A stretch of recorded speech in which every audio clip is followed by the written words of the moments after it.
Bienvenue dans cette nouvelle vidéo d'Aquitaine 3D, le spécialiste anti-nuisible.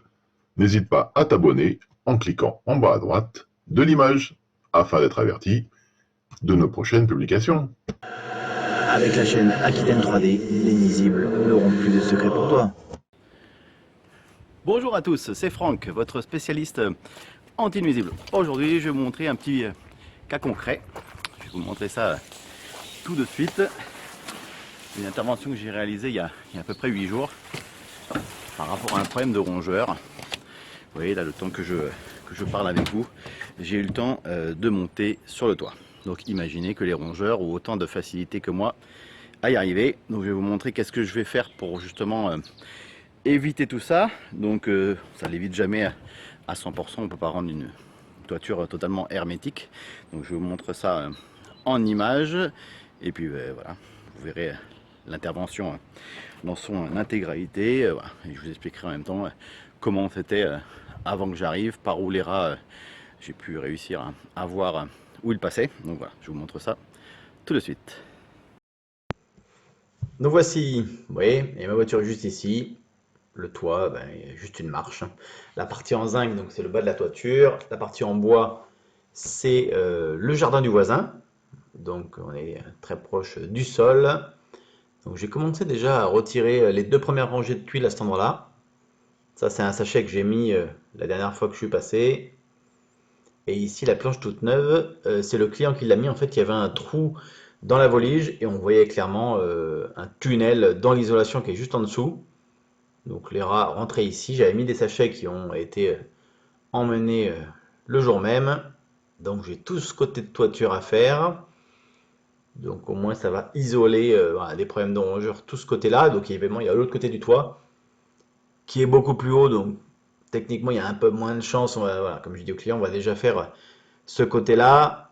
Parce que le problème c'est que je suis déjà venu il y a un an, je suis venu il y a un mois. Et entre deux il n'y a pas eu de rats. Mais chaque hiver qui arrive, ils sont là. Donc ce que je vais positionner, c'est ces peignes qu'on appelle des peignes anti-moineaux. Donc ça existe en plastique et en métal. Donc ceux-là sont en acier.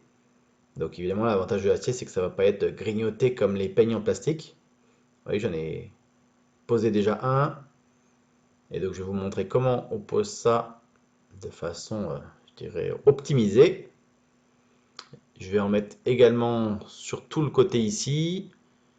Donc là, on peut aussi mettre voilà, un bout de grillage roulé un peu, voilà, comme une espèce de boudin voilà, sur lui-même. Voilà. Mais les gens préfèrent que je mette ce même genre de peigne.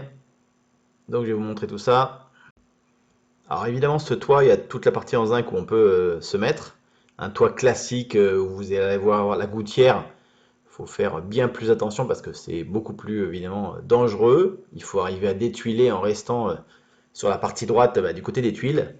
On ne va pas se poser comme ça dans le vide. Donc là, la première rangée que je mets, je les mets au-dessus du lito qui va tenir. En fait là, j'ai retiré une grande longueur de tuile. Et comme le toit n'est pas très droit et perpendiculaire, il y a des demi-tuiles sur une partie de la toiture.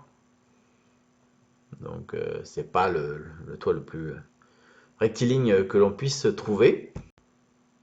Donc sur une longueur d'un mètre, deux clous suffisent. Hein. Il n'y a pas besoin d'en mettre plus que ça. Une fois que c'est bien planté dans les chevrons ou la volige, ça va pas bouger. Donc celui-ci, vous voyez comme on voit que les litos ne sont pas dans le même sens que le zinc. On va les mettre en dessous. En repositionnant après les tuiles, on va faire en sorte que ça soit le plus hermétique possible. Donc là en tout, j'ai une longueur de 16 mètres à faire.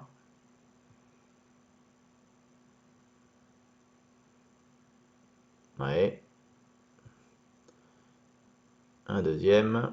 Et dans le reste de la vidéo, je vais vous montrer comment on positionne les tuiles. Donc là, je viens juste de positionner 3 mètres de longueur, donc c'est des longueurs d'un mètre à chaque fois. Je vais vous montrer comment après repositionner les tuiles pour rendre le toit le plus étanche possible à tout ce qui peut être voilà, rongeurs divers et variés, voilà, les loirs, les fouines, les rats, les souris. Voilà. Donc je vous remontre tout ça maintenant. Alors, le repositionnement des tuiles. Donc, je vais vous montrer. Alors, des gens qui n'ont pas l'habitude, ils pourraient être tentés de mettre une première tuile comme ça en plein milieu de la toiture. Donc, il faut quand même faire ça par ordre, en remettant toujours la tuile par-dessus l'autre. Donc, il y a un côté de la toiture où il faut commencer. Ça dépend du modèle de tuile que vous avez. Oui, là, je vous montre juste voilà, que l'on voit bien. On positionne la tuile. Avec la main, on appuie après en dessous sur les pics. Et là, il y aura la demi-tuile qui est un peu plus bas sur le toit à positionner après. Donc, comme je vous disais, on commence au bout du toit. Et après, ben, c'est un peu comme des Lego. Les tuiles vont se positionner les unes sur les autres. Si je mettais la bonne, parce que effectivement, celle du bout était coupée, ça sera mieux. Donc, comme je vous dis, sur un toit classique, les tuiles sont, voilà, enfin, le toit est plus droit, donc ça va. Là, quand il y a un zinc, c'est un peu différent. Voyez, donc vous soulevez la tuile, vous allez un petit peu plus haut pour revenir vers le bas, que les pics se positionnent bien, comme ça forme une espèce de cage, tout simplement, qui va justement éviter toute intrusion. Alors comme je l'ai dit tout à l'heure, effectivement sur ce toit-là, on est bien positionné sur le zinc, donc ça va assez vite. C'est bien plus long sur un toit classique avec une gouttière, parce qu'on est au-dessus sur le toit et on n'est pas face aux tuiles. Après vous, voilà, vous mettez votre main en dessous, vous allez voir que ça forme comme une cage.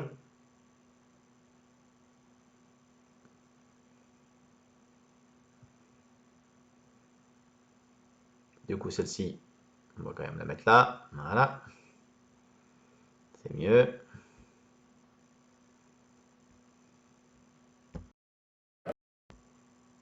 Donc pour vérifier que les pics sont bien mis, une fois que les tuiles sont posées, vous glissez votre main et vous allez sentir les pics qui vont vous gêner.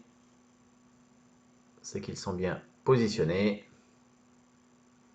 Alors ça concerne surtout effectivement les maisons où il y a un toit très bas comme ça, où de la végétation glycine, du lierre, des palmiers, tout ce qui peut amener de la végétation sur le toit. Évidemment, c'est un risque que les rongeurs puissent monter par là et se retrouver sous les tuiles. Et c'est vrai que les gens sont toujours étonnés quand je leur dis qu'effectivement, les rongeurs ont une grande facilité à se passer sous les tuiles. Ça, c'est les anciens sachets que j'ai mis la dernière fois que je suis venu, de la mousse expansive que le monsieur il avait mis avant ma première intervention. Bon, j'espère que cette vidéo vous a plu. N'hésitez pas à mettre un petit commentaire, un petit pouce bleu, ça fait plaisir. Et puis, si vous avez des questions, n'hésitez pas à les poser. Je me ferai un plaisir d'y répondre.